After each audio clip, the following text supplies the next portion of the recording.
Shalom, good evening. This is TV7 Israel News, broadcast to you from Jerusalem. And in today's top stories, Prime Minister Benjamin Netanyahu asserts that despite the ceasefire, war versus Hezbollah has not yet ended. IDF Chief of General Staff Lieutenant General Herzi Halevi stresses that the Islamist terror groups in the Gaza Strip have learned their lesson from Hezbollah's defeat. Prime Minister Benjamin Netanyahu reiterates Jerusalem's commitment to the 101 hostages that have been held in Hamas captivity for the past 425 days. Israel is committed to its northern regions and will continue to fight until all of the residents will be able to return safely to their homes. During a special cabinet meeting in the northern city of Nahariya, Prime Minister Benjamin Netanyahu pledged to reinvigorate Israel's north. אנחנו מקיימים ישיבת ממשלה בצפון, פה בעיר נהריה. אנחנו באים למסור כאן מסר ברור לצפון. אנחנו מחויבים לצפון. אנחנו מעריכים את העמידה האיתנה של התושבים, של המנהיגים. אנחנו מחויבים להחזיר את התושבים בבטחה לבתיהם. אנחנו מחויבים להחזיר את הצפון למה שהוא היה ואף יותר מזה. אנחנו רוצים צפון שוקק, תוסס, עם שיקום היישובים, עם התעשייה, עם התיירות, ואף מעבר למה שהיה. The Israeli premier continued by addressing the current ceasefire, clearly asserting that the war versus the Iranian proxy is not yet over. כרגע אנחנו בהפסקת אש, אני מציין, אנחנו בהפסקת אש, לא בסיום המלחמה. יש לנו יעד ברור להחזיר את התושבים, לשקם את הצפון. אנחנו אוכפים ביד ברזל את הפסקת האש הזאת, פועלים נגד כל הפרה, קלה כחמורה. אתמול הייתה הפרה חמורה, ואנחנו בתגובה תקפנו למעלה מ-20 יעדים ומטרות ברחבי לבנון. אנחנו מחויבים להפסקת אש, אבל אנחנו לא נסבול הפרות של הפסקת אש על ידי הצד השני, ואני גם אומר כאן בצורה הכי ברורה, אנחנו לא נחזור למצב שהיה ב6 באוקטובר, לא טפטופים ולא זרזופים ולא שום דבר. הצפון יהיה שקט, הצפון ישגשג, הצפון יפרח והצפון יהיה בטוח. Meanwhile, displaced residents of northern Israel are returning to their heavily battered communities along the Lebanese frontier, finding their properties utterly destroyed. I'm living here in Metula for 30 years with Avi, my husband, and 3 children. They grow up here in Metula in this beautiful house. In June, there was a big attack on the house, and all you see is the destroys of our beautiful house. What about coming back? Yes or no? I think we will come back to Metula. We'll build our house again. I know it will be difficult to build our house, but I believe the country will help us and we'll have again a beautiful house. Many of those who refused to leave their homes during the war, including farmers whose whole livelihoods rely on agricultural farmlands. One of them, 75-year-old Moshe Weinstein, faced his worst nightmare when his son and a number of his workers were killed in a Hezbollah rocket salvo on his farmland some 5 weeks ago.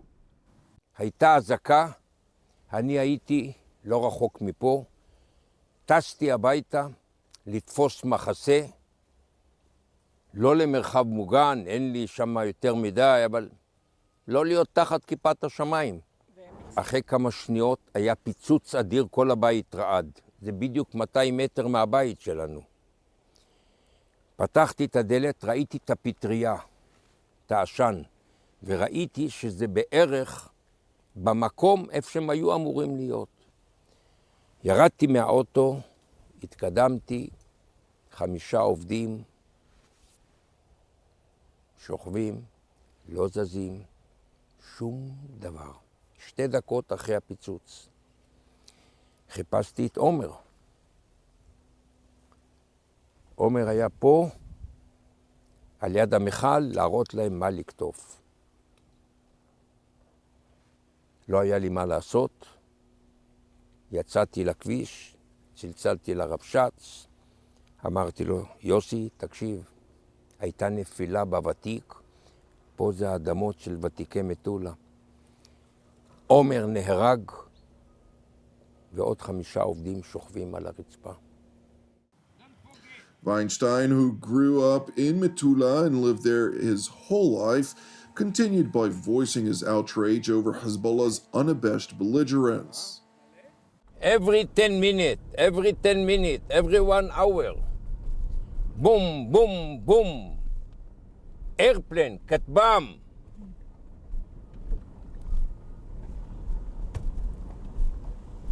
For 14 months. 1 year and 2 months more. 24 hours. What they want from people Israel.